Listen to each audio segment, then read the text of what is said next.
शुरू किया और हार्ट अटैक हुआ। बिल्कुल पहले ही में अटैक पड़ गया। इससे पहले जो आखिरी नशिस्त थी जनाब मरहूम 14 जनवरी मुनव्वर साहब को कि 14 जनवरी को वो आखिरी नशिस्त थी। उसके बाद वो किसी भी प्रोग्राम में नहीं जा सके और उनका इंतकाल हो गया। मैं सभी रायबली वासियों की तरफ से और हिंदुस्तान के उन तमाम लोगों की तरफ से उन्हें अक़ीदत पेश करता हूँ। और आज के इस जो भी टाइटल दिया गया उस पर हम कुछ अपने पेश करने जा रहा हूँ।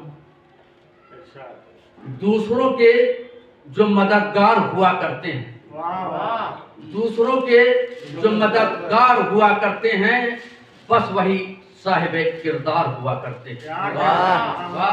चाहने वालों की फहरिस्त में है नाम अपना, चाहने वालों की फहरिस्त में है नाम अपना, चाहने वाले तो खुददार हुआ करते हैं।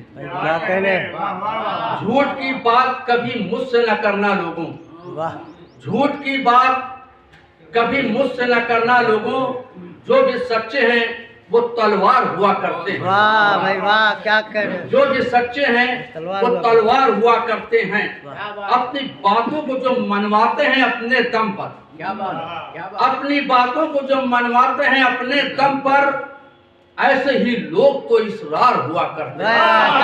क्या कर रहे हैं?